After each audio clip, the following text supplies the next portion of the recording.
Hi, I'm Ashley, and I'm here to answer October's question of the month from the HIV Stop Speak campaign. Now, October's question of the month is what song describes where you're currently at in your journey? And the song that I chose, there were so many songs that really spoke to me, but the one that really stuck was Stranger in My House by Tamia. Now I'm going to give you some of the chorus to get some context. So it starts with, there's a stranger in my house. It took a while to figure out.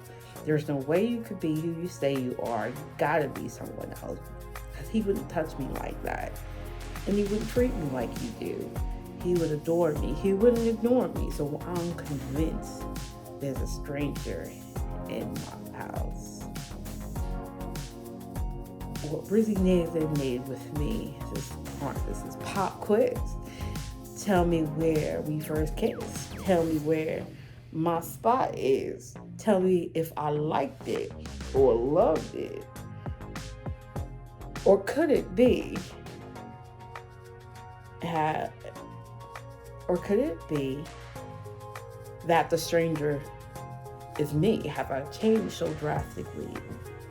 Is it I want more of me and you remain the same? It took a while to figure out. You can't be who you say you are. You gotta be someone else. Because he wouldn't touch me like that. And he wouldn't treat me like you do. He would adore me. He wouldn't ignore me. So I'm convinced there's a stranger in my house.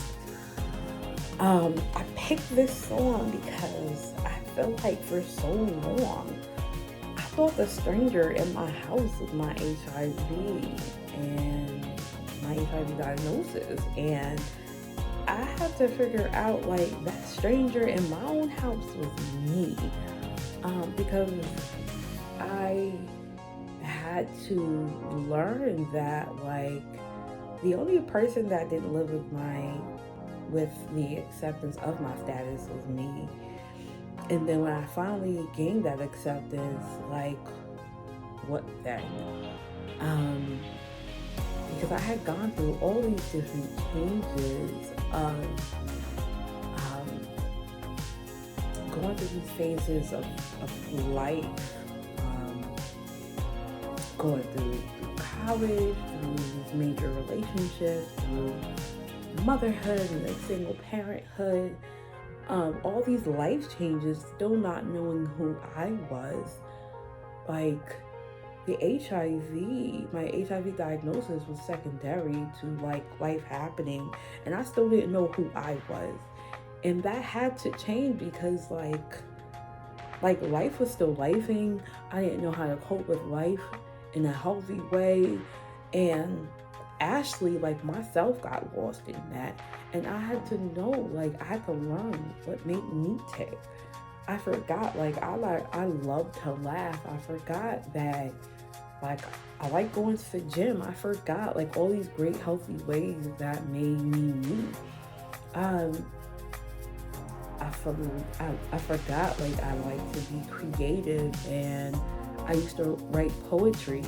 That's how I used to creatively express myself. I forgot that I like to color. I forgot that I like to go to the museum. Like, there was so much of me I forgot because I stopped living and I was afraid to live because I was so scared that I wasn't good enough, that I wasn't worthy enough. And I'm grateful that I recognize myself as a stranger. I recognize myself as foreign because now I get the opportunity to meet myself. So I get to introduce myself to myself. And not only just create this old version of myself, but this newer version of myself. To recreate this wonderful piece of me in this moment. And not only that, but live in the acceptance of that, hey, some things that worked for me a year ago and served me a year ago may not work for me now and have the acceptance of that. And don't shrink and shy away from opportunities. But if I have to take a risk scared. So that's why I picked, like, there's a stranger in my house, because, like, I'm changing, I'm evolving one day at a time, and what I wanted then is not what I want now, but I can accept little changes that I'm making in my life daily. And the gratitude of it all is I get to do it because I'm taking my meds, I'm living victoriously, out loud, beautifully, in humbleness and the security that I get another day to be here, and I'm gonna do that. So that is my answer for October's question of the month, and lay you bye.